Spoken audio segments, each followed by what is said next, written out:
আলাইকুম। বিসমিল্লাহির রহমানির রহিম। প্রিয় শিক্ষার্থীরা, অষ্টম শ্রেণীর শিক্ষার্থীরা তোমরা কেমন আছো? আশা করি ভালো আছো। তোমরা আজকে আমরা বাংলা দ্বিতীয় পত্র নিয়ে তোমাদের সাথে কিছু কথা বলবো। তো বাংলা দ্বিতীয় পত্র তোমাদের আমি আশা করতেছি তোমাদের বাংলা দ্বিতীয় পত্রটা অনেকটা শেষ হয়ে গেছে, তাই না? আমরা তো শুধু নৈবেদ্যিক পড়বো, ঠিক আছে? আমরা শুধু নৈবেদ্যিক পড়বো, যার জন্য বাংলা গ্রামারটা একটু বোঝার ব্যাপার আছে। আশা করি তোমরা বুঝবে ইনশাল্লাহ। বাক্য নিয়ে আজকে তোমাদের সাথে কথা বলবো। এর আগে ক্লাসে তোমাদের সাথে বাক্য নিয়ে কথা হয়েছিল, ঠিক আছে? এর আগের ক্লাসে কি নিয়ে কথা হয়েছিল? বাক্য নিয়ে। আজকে সেই বাক্য শেষ করবো আমি। আজকে সেই বাক্যটা তোমাদের সাথে শেষ করব। তো এই বাক্য গঠনের কয়টা শর্ত নিয়ে আমরা কথা বলবো, ঠিক আছে? আমার শিক্ষার্থীরা আশা করি শুনতে পাচ্ছ। আশা করি তোমরা শুনতে পাচ্ছ।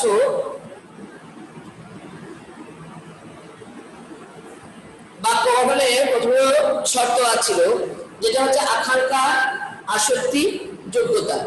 আকাঙ্ক্ষা, আসক্তি, যোগ্যতা এই তিনটি হচ্ছে বাক্যের গুণ।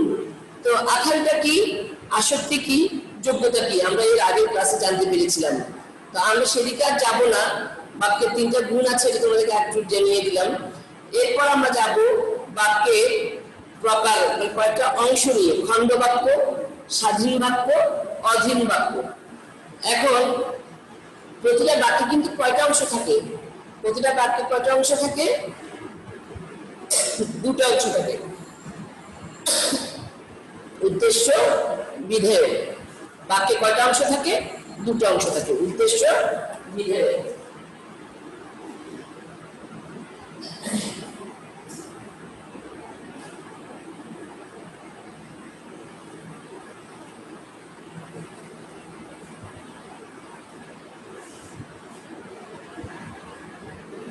বাক্যের দুটো অংশ, উদ্দেশ্য, বিধেয়। উদ্দেশ্য কাকে মানে? বাক্যের যার সম্পর্কে কিছু বলা হয় সেটা উদ্দেশ্য, আর বাক্যকে উদ্দেশ্য করে, যাকে উদ্দেশ্য করে কথাগুলো বলা হয় সেটা হচ্ছে বিধেয়।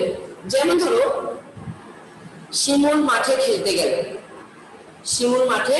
খেলতে গেল। এখন শিমুল হচ্ছে উদ্দেশ্য, বিধেয় হচ্ছে খেলতে গেল। তো একটা উদ্দেশ্য, প্রতিটা বাক্যে একটা উদ্দেশ্য, একটা বিধেয় সমষ্টি যদি নিজে একটা স্বাধীন বাক্য হিসেবে ব্যবহৃত না হয়ে অন্য কোনো বৃহত্তর বাক্যের অংশরূপে ব্যবহৃত হয়, তাকে খণ্ড বাক্য বলে।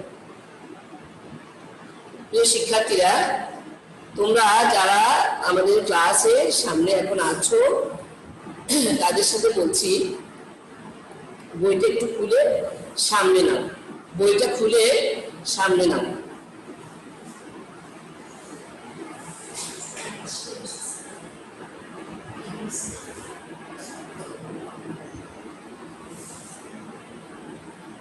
হ্যাঁ, বইটা খুলে তোমরা সামনে নাও। হ্যাঁ, রুদ্র।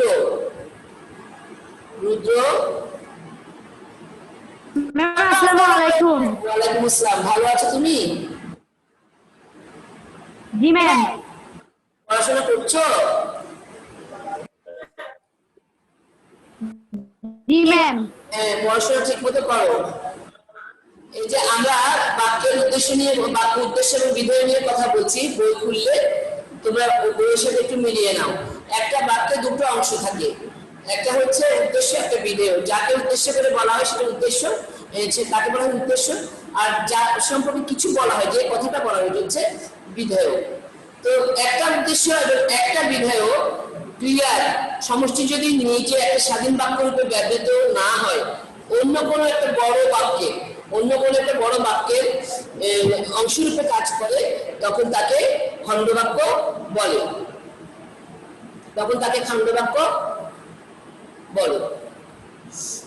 তারপর একটা বাক্যে শুধু দুটি খণ্ড বাক্য আছে। যারা ভালো ছেলে তারা শিক্ষকের কথা শুনে।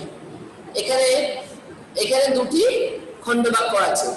দুটি বাক্য যেহেতু একটা বড় বাক্যের অংশ, সেহেতু বাক্যাংশ দুটি বড় বাক্যের খণ্ডাংশ। একটা বাক্যে সমাপিকা ক্রিয়া আছে, অন্য বাক্যেরও অংশরূপে ব্যবহৃত হচ্ছে। এখন তোমরা বলবে যে সমাপিকা ক্রিয়া কি? সমাপিকা ক্রিয়া যে ক্রিয়া শেষ হয়ে যায়, যে ক্রিয়া কথা শেষ হয়ে যায় তাকে সমাপিকা ক্রিয়া বলে। যেমন যেমন ধরো আমি বই পড়ি, পড়িটা হচ্ছে কি ক্রিয়া, পড়ি হচ্ছে ক্রিয়া, এবং এখানে কথা শেষ হয়ে যায়, এটা সমাপিকা ক্রিয়া। আর যদি বলে যে প্রভাতে সূর্য উঠলে উঠলে কথাটা কি ক্রিয়া না, কিন্তু যখন এটা কথা আরো বাকি থেকে যায় তখন সেটাকে বলে অসমাপিকা ক্রিয়া। খণ্ডবাক্য আবার দুই ধরনের, খণ্ডবাক্য দুই ধরনের, স্বাধীন খণ্ডবাক্য, অধীন খণ্ডবাক্য। একটা বড় বাক্যের অন্তর্গত, একটা বড় বাক্যের অন্তর্গত যে খণ্ডবাক্য তার নিজের অর্থ প্রকাশের জন্য অন্য কোন খণ্ডবাক্যের উপর নির্ভর করে, তখন তাকে স্বাধীন বা প্রধান খণ্ডবাক্য বলে। স্বাধীন বা প্রধান খণ্ডবাক্য বলে। যেমন ধরো যারা ভালো ছেলে তারা শিক্ষকের আদেশ পালন করে, বাক্যে তারা শিক্ষকের আদেশ পালন করে এই প্রধান খণ্ডবাক্য বলে। হ্যাঁ, আলাদা খণ্ডবাক্যটিকে যদি আমরা আলাদা বাক্য হিসেবেও দেখা যায়, আবার খণ্ডবাক্য হিসেবেও লেখা যায় যে তারা শিক্ষকের আদেশ পালন করে। অধীন বাক্য একটা বাক্যের বড় বাক্যের অন্তর্গত যে খণ্ডবাক্য তার অর্থ সম্পূর্ণরূপে প্রকাশ করার জন্য আরেকটা খণ্ডবাক্যের উপর নির্ভর করে তাকে অধীন খণ্ডবাক্য বলে। যেমন দেখো যারা ভালো ছেলে, হ্যাঁ যারা ভালো ছেলে তারা শিক্ষকের আদেশ পালন করে। এখন আমি যদি বলি যারা ভালো ছেলে, কোনো কথা বোঝা গেল না? এটা বাক্যটাকে পুরো অর্থ প্রকাশ করার জন্য আরেকটা খণ্ডবাক্যের উপর নির্ভর করতে হচ্ছে, আরেকটা খণ্ডবাক্যের উপর নির্ভর করতে হচ্ছে যে তারা শিক্ষকের আদেশ পালন করে। এই বাক্যে বাক্যটাকে আলাদা করে যদি আমরা লিখিও আকাঙ্ক্ষা গুণটা থাকে না, বাক্যের পুরো অর্থ প্রকাশ হয় না। বাক্যের যে কতগুলো গুণ আছে সেখানে যে আকাঙ্ক্ষা আছে, আকাঙ্ক্ষা গুণটা প্রকাশ পায় না। তারপর দেখো অধীন খণ্ডবাক্য আবার তিন ধরনের। অধীন খণ্ডবাক্যটা তিন ধরনের: বিশেষ্য স্থানীয় অধীন খণ্ডবাক্য, বিশেষণ স্থানীয় অধীন খণ্ডবাক্য, ক্রিয়া বিশেষণ স্থানীয় অধীন খণ্ডবাক্য। বিশেষ্য স্থানীয় অধীন খণ্ডবাক্য যে অধীন খণ্ডবাক্য স্বাধীন খণ্ডবাক্যে যে কোনো পদের অধীনে বিশেষ্যের মতো কাজ করে তাকে বিশেষ্য স্থানীয় বলে। যেমন দেখো আমি বাড়ি গিয়ে দেখলাম সবার খাওয়া হয়ে গেছে, আমি বাড়ি গিয়ে দেখলাম সবার খাওয়া হয়ে গেছে, তা আমি বাড়ি গিয়ে দেখলাম, এটা বিশেষ্য কাজ করছে, সেজন্য এটাকে বলা হয় বিশেষ্য স্থানীয় খণ্ডবাক্য। তারপর বিশেষণ স্থানীয় খণ্ডবাক্য যে খণ্ডবাক্যের অন্তর্গত বিশেষ্য সর্বনামের দোষ গুণ অবস্থা প্রকাশ করে। যেমন যে পরিশ্রম করে সে সুখ লাভ করে, সেই সর্বনামের অবস্থা প্রকাশ করছে বলেই এটাকে বলা হয় বিশেষণ স্থানীয়। ক্রিয়া বিশেষণ স্থানীয় যদি তোর ডাক শুনে কেউ না আসে একলা চলো, এখানে কি হচ্ছে যে অধীন খণ্ডবাক্য ক্রিয়াপদের স্থান কাল কার নির্দেশ করছে বলেই তাকে ক্রিয়া বিশেষণ স্থানীয় অধীন খণ্ডবাক্য বলে। আমরা এর মধ্যে সরল যৌগিক এবং যৌগিক বাক্যের গঠন, সরল জটিল এবং যৌগিক বাক্যের গঠন। যেমন গঠন অনুসারে বাক্য কয় প্রকার? গঠন অনুসারে বাক্য তিন প্রকার। গঠন অনুসারে বাক্য তিন প্রকার।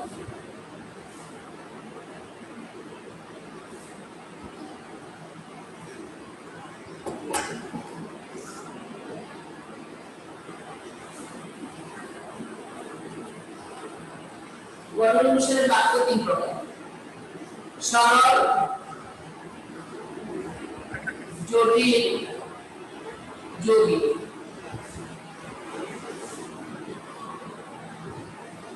গঠন অনুসারে বাক্য তিন প্রকার: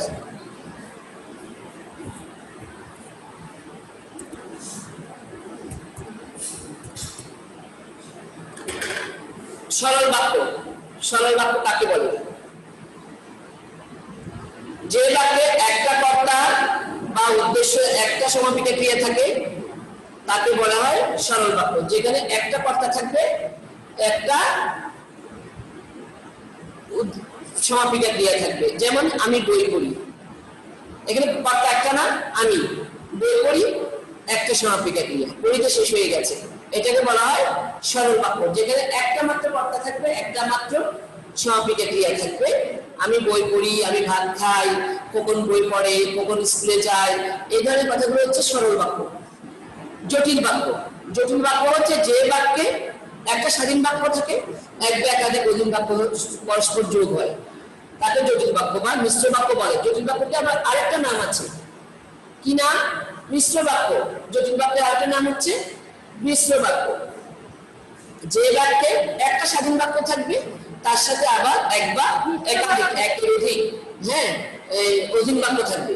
যেমন ধরো, তুমি আসবে বলে আমি অপেক্ষা করছি, তুমি আসবে বলে আমি অপেক্ষা করছি। তো এখানে আমি অপেক্ষা করছি তুমি আসবে বলে, এই যে একটা স্বাধীন বাক্য আছে আমি অপেক্ষা করছি, আর একটা হচ্ছে খণ্ড বাক্য। যৌগিক বাক্য, দুই বা তার অধিক সরল বা জটিল বাক্য এক বাক্যে মিলিত হয়ে গেলে তখন তাকে যৌগিক বাক্য বলে। দুই বা তার অধিক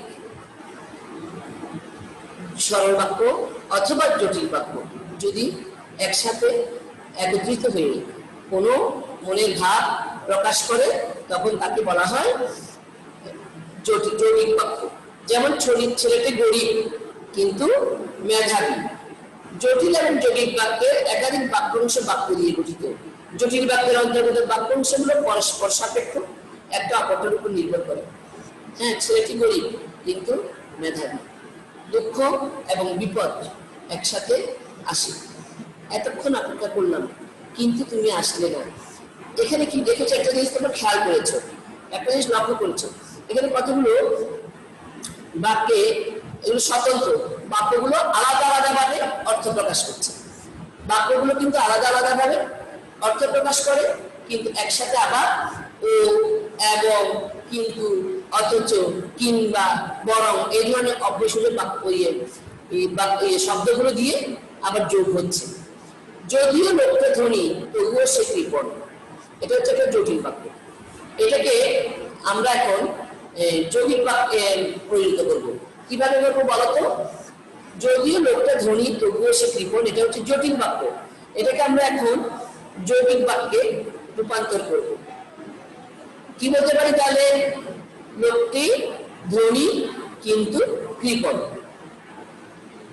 তারপর ধরো, যদিও তার টাকা আছে তারপর তিনি দান করেন না। আমরা এটাকে আবার একত্রিত করে যৌগিক বাক্য করি। কি বলবো? তার টাকা আছে কিন্তু দান করেন না। দেখো, এখানে কিন্তু কথাটা যোগ হয়েছে। আবার দেখো, যখন বিপদ আসে তখন দুঃখ আসে। তাহলে এটাকে আমরা যৌগিক বাক্য কিভাবে করবো? দুঃখ এবং বিপদ একসাথে আসে না, দুঃখ এবং বিপদ একসাথে আসে।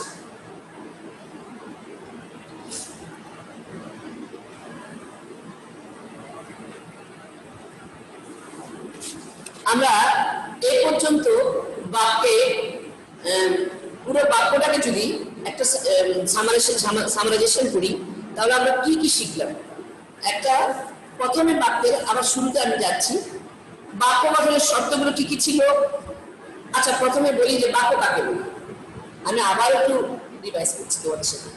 বাক্য হচ্ছে কতগুলো শব্দ পাশাপাশি বসে যদি মনের ভাব প্রকাশ করে তাকে বাক্য বলে।